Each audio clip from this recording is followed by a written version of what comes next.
आपली संस्कृती, आपले संस्कार सदा राहू दे आपल्या सोबत। भारताच्या महान ग्रंथांचे आणि काव्यांचे संपूर्ण संकलन सबस्क्राइब करा तिलक। दादा,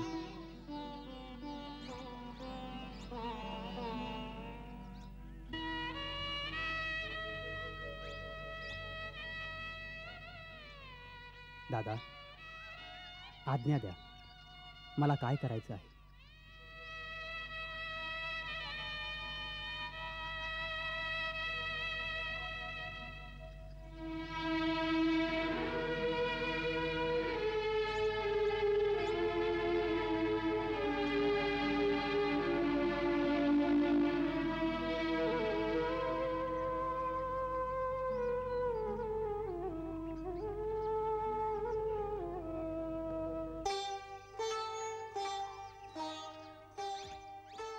जिंकणारे खाली नाही बसत भरत। माझ्या भावा, आज रामाची तुझ्या प्रेमापुढे हार झाली आहे। जे राज्य तू मला द्यायला आला आहे त्याचा मी स्वीकार करतो।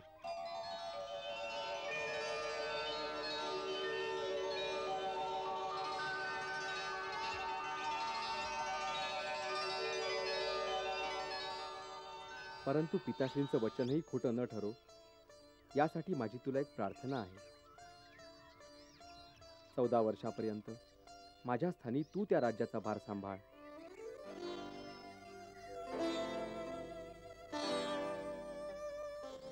परंतु दादा, मी तर अबोध बालक आहे, माझ्यानं राज्याचं शासन नाही होऊ शकणार। गुरुदेव, आर्य सुमंत आणि अन्य मंत्रीगण यात तुझी सहाय्यता करतील। गुरुदेवांच्या आज्ञेनुसार सारी कार्य करशील तर कठीण नाही वाटणार। सारी कार्य सहजगत्या होत राहतील आणि 14 वर्षानंतर मी येऊन आपला राज्यभार स्वीकारेन।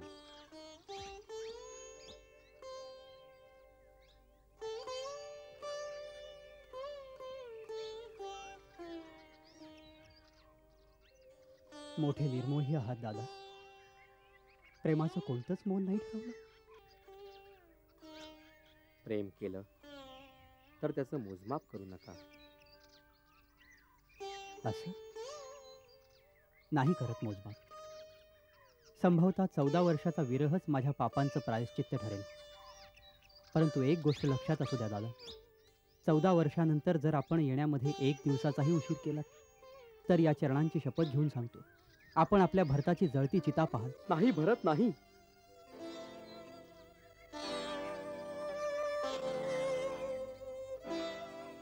भावा, मी तुला वचन देतो, माझ्या येण्यात 1 दिवस पण उशीर होणार नाही।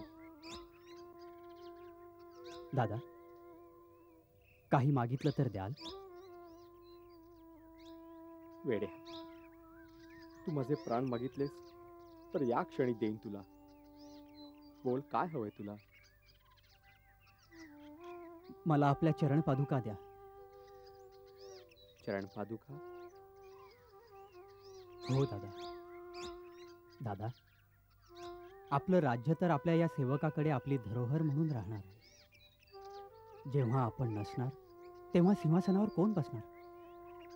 मी आपल्या पादुकांना आपलं राजचिन्ह बनवून सिंहासनावर ठेवीन आणि नित्यनेमानं त्यांचा आशीर्वाद घेऊनच आपलं राज्यकर्म करीन।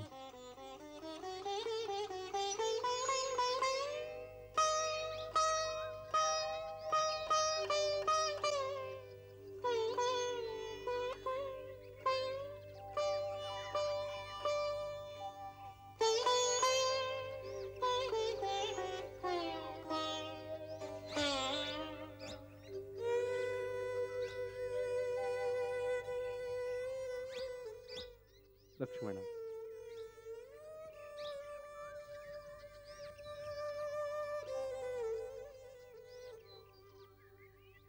महात्मा भरत, तू धन्य धन्य आहेस।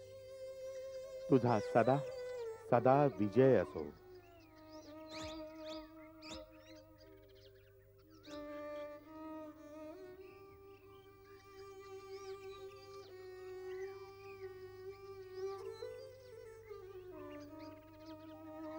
दादा, एकदा आपले चरण यांच्यावर ठेवा,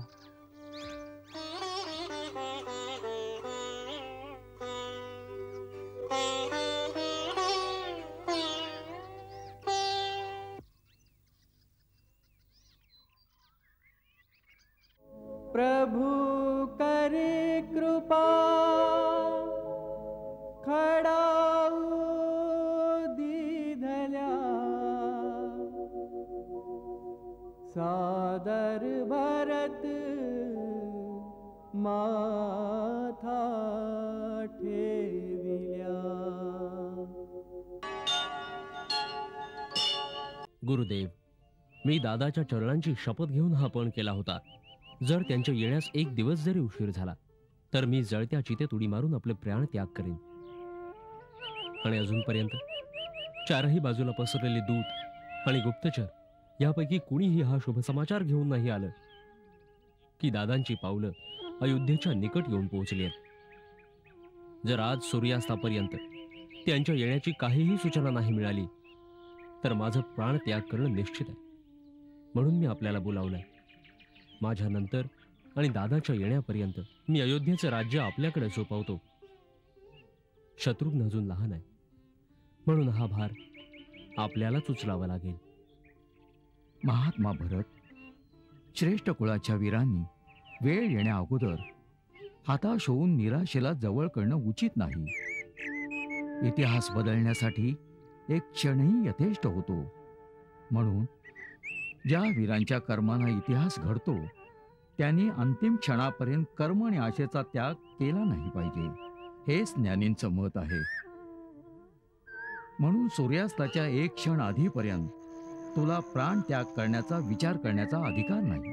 गुरुदेव, आपण ज्ञानाच्या गोष्टी करताय, परंतु भावनेत ज्ञान कुठे असतं?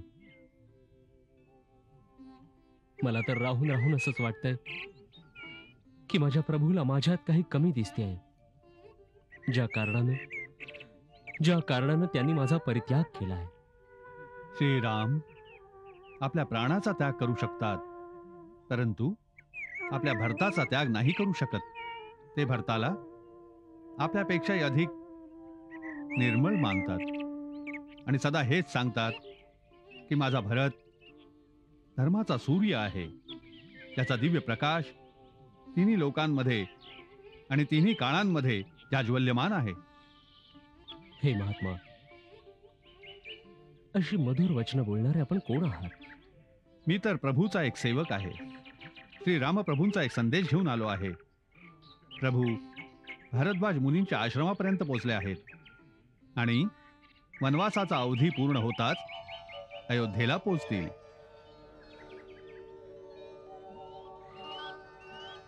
खरंच माझे प्रभू आले?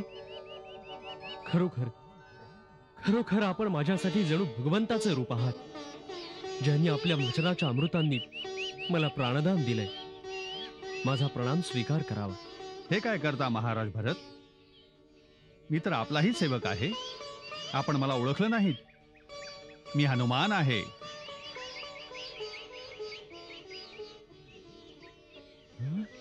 हनुमान? हनुमान दादा, तू तर माझा प्राणदाता आहेस. तू हे नाही सांगितलंस वहिनी बरोबर आहेत ना? आणि तो माझा लक्ष्मण कसा आहे? सर्व कुशल आहे. श्री रामप्रभूंनी रणभूमीमध्ये त्रिलोक विजयी रावणाचा वध करून तिन्ही लोकांना शोकमुक्त केलेलं आहे. माता जानकी आज गंगा मातेचे पूजन करण्यास थांबली आहे. गुरुदेव, हा शुभ समाचार आपण मातानं आत्ताच ऐकवा.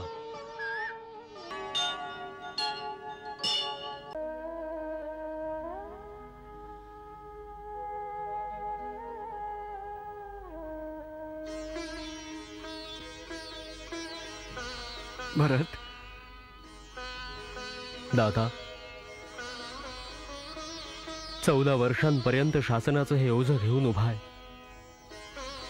आता सांभाळ आपली अयोध्या, आपलं हे कौशलराज.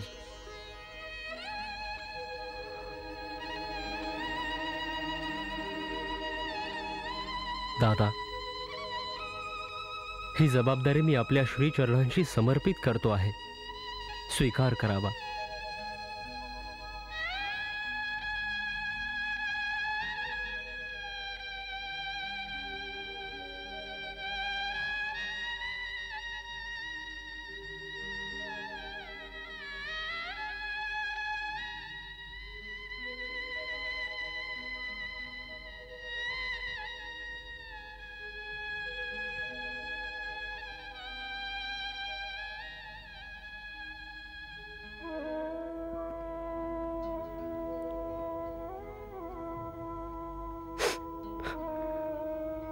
भरत,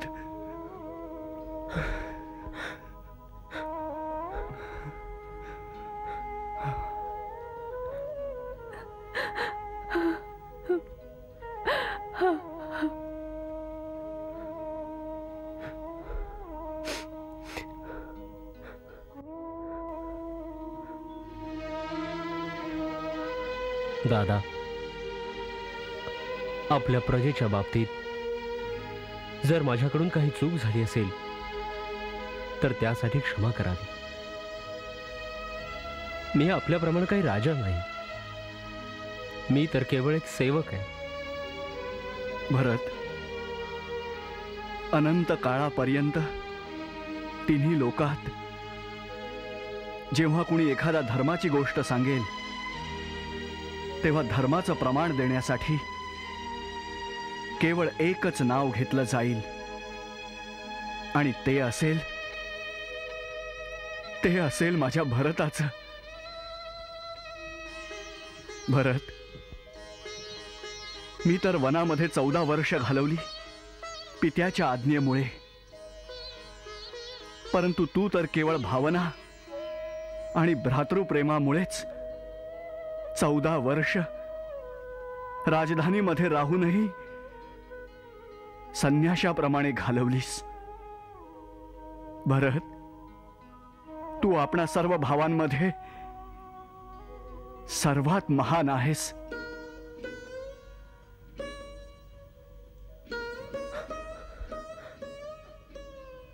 दादा, आई खरंच सांगते, तू बहुतेक कोणी भगवंत आहेस. आपल्या तुच्छ भक्तांना अशा प्रकारे मोठेपणा देणे हे तर भगवंताचंच काम असतं.